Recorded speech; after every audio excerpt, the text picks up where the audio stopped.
This standing chat is hosted by Humbleworks, the original designers and manufacturers of quality ergonomically designed standing desks and related products. We'll be speaking with Dr James Levine, the authority on the benefits of standing versus sitting. So moving on from our last episode where we discussed NEAT, what is and why it's important, this week we're going to be talking about the main instigator of countless health issues and the ruler of all things sedentary, the chairman and his curse. So, who and what are the chairman and his curse?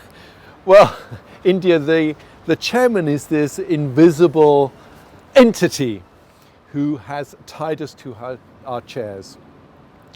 Now, joking aside, the issue is serious because excessive sitting, according to the NIH consensus, is associated with more than 30 different diseases and conditions. I'm not going to go through them all, but the important ones to hit home are type 2 diabetes. Excess sitting is associated with type 2 diabetes, which affects about 1 in 10 of the population and is growing. Some countries have type 2 diabetes rates, believe it or not, of 30%. Excess sitting is in part responsible. Excess sitting is associated with premature cardiovascular disease, hypertension, excess body weight we've already discussed. Excess sitting is also associated with musculoskeletal issues. You can imagine sitting all day long is associated with back problems, troubles in our shoulders, wrist carpal tunnel syndrome associated with the keyboard. And probably one of the hidden curses of this modern world we live in is that excess sitting is associated with low mood and depression, with impaired creativity. And so when you start to think about it in a health context, excess sitting hurts and harms so many parts of our body. And can you tell us about the chair cursed body? So what is it and how does it function? You might wonder how on earth it is possible that something as simple as a chair causes all of these problems. How can it be that something we all do every day, many of us for 13 hours of it, can cause so many problems? Is it even conceivable that excess sitting is associated with metabolic problems, even types of cancer? Breast cancer is linked with excess sitting. Diabetes, blood pressure problems, cardiovascular disease, premature death, all associated with excess sitting. How can it be true? We did the simplest of experiments. We took a group of volunteers on the research center and we gave them all 3 of their meals, breakfast, lunch and dinner, very, very carefully regulated. During that day, we also continuously measured their blood glucose. For the first session, all of our volunteers ate breakfast, lunch and dinner, and then did their normal work and leisure day, which was computer-based work, sitting in the evening watching TV, and we measured their blood glucose. What happens to a normal person during a normal work day is the following. Your blood glucose is going along. You have breakfast, it goes up like a mountain and comes down over the next few hours. And then you have lunch, it goes up like a mountain, comes down, and dinner up like a mountain, and so on. We repeated the experiment with the same people with exactly the same meals, with one difference.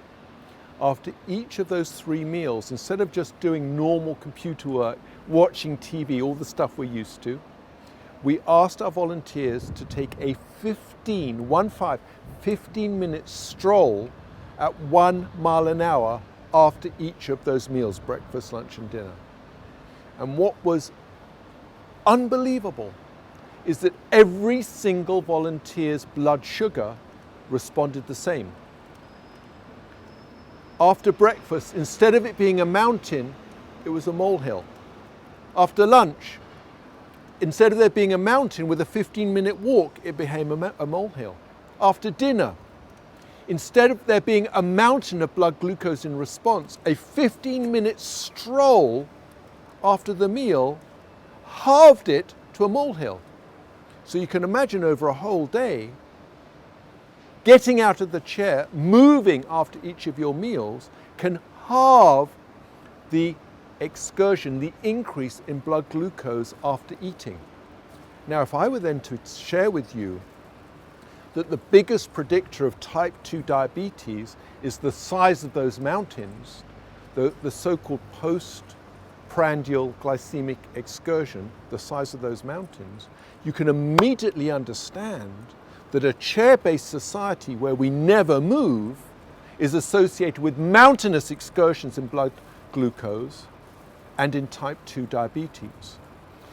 Creating an environment, a society, a will, an internal drive to get up and move, even a short stroll after each of our meals, potentially halves that.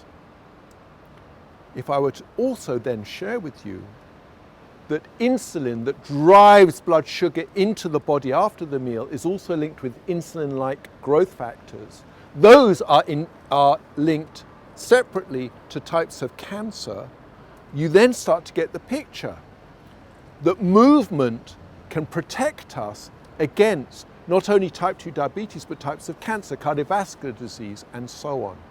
And that is how excess sitting is so terribly linked with bad health. That is how excess sitting is linked with bad health, because movement, even moderate, slight movement, dramatically decreases those risks. Another one of the chapters in the book talks about the chair-cursed mind. That sounds pretty ominous, if I'm honest. What do you mean by this? So I'll tell you something very interesting. I've looked after patients, as you know, for many years. When a patient comes to see you for help or guidance, care, the thing on their agenda list isn't numbers, blood glucose, systolic blood pressure, vascular reactivity, ejection fraction, which is a measure of heart function, glycemic index. That isn't on the agenda of my patients. What's on the agenda of people who walk into the office is how they feel, is their emotions, is their mood, is their energy level. I remember a head teacher who came to see me, a gentleman. He was in his 50s. He was carrying excess body weight. He was a principal. He lived in his chair. He wasn't interested in the fact he had type 2 diabetes, his blood pressure was up. He also had obstructive sleep apnea, a sleep condition. And that's what not interested him. What he told me, I said, why have you come all this way for a visit? And he explained, the reason he's here is because his grandkids come over to play and he can't play with them. That is exactly what he explained. So all of these numbers was not in his head. What was in his head was his life, what he wanted to get from his existence. And as physicians, as healthcare providers, we often forget that. And so when we then start to look at the data that explains that when we then look at the data that starts to examine mental health issues associated with movement, the data are startling. I have yet to see a clinical trial on diabetes prevention that does not include walking. So when people walk, it helps prevent depression. As you know, 1/3 of the population suffer from depression at some point in their lives. And it's not just depression, it's also feeling blue, low mood, low energy, feeling a sense of, I'm stuck, I'm trapped in this body, I'm trapped in this life, I want something else. And that sense of malaise is dramatically linked with excess sitting. And what is fascinating, therefore, is when we've conducted office programs in over 70 different US corporations, without exception, people who get up and move not only have improved healthcare numbers, fantastic, not only have decreased healthcare costs, fantastic. Not only feel better because of better health, great, but possibly the most important of all, feel good, feel energized, feel, I hate the word, but they feel empowered. There's an internal power has come back. And that is what we have to offer here today. The ability to take your life back in your hands, to get up, move, and feel happier. And how do we even begin to reverse the direction we've taken towards this very unhappy existence? It seems a simple question. The answer seems absolutely obvious. Get up. Get up right now if you're listening to this. If you're sitting down, get up. If you're standing up, move. Do it now. But, of course, like with every scientist, there's always a complexity. But the complexity is really interesting. There have been substantial studies conducted on something called self-efficacy. And that is where we ask people who come for weight management help whether they are internally motivated to do what's necessary to move weight, whatever the mechanism, whether it's behavioral modification, medications, whatever, whether they have self-efficacy, whether they're ready to do it. And the data initially suggested that if a patient comes to you and say, well, I'm not really ready to make a change, I'm not really ready to do anything, then you actually say to the patient, you know what, come back when you're ready. Now is not the time to do this. If you're not ready, there's no point.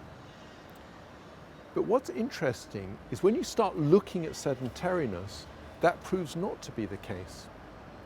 It proves to be the case that if you say to somebody, look, you're stuck in your chair, we're going to get up even for one action.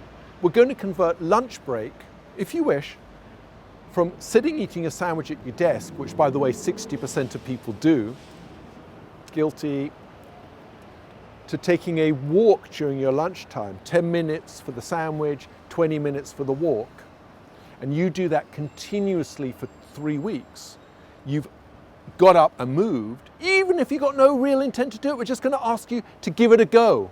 What we find is that maybe it gives people a buzz, but it energizes even that small part of the day. And that sense of energy is learnt, and people come back and say, what's the next thing? So actually, paradoxically, my answer to you is not the simple one, if you're not ready, don't start. No. I'm telling you, today, get up right now, move right now, and do it for 21 days, and you'll come back for more. Thank you so much, Dr. Levine. Fascinating. Always Absolutely a pleasure. Fascinating.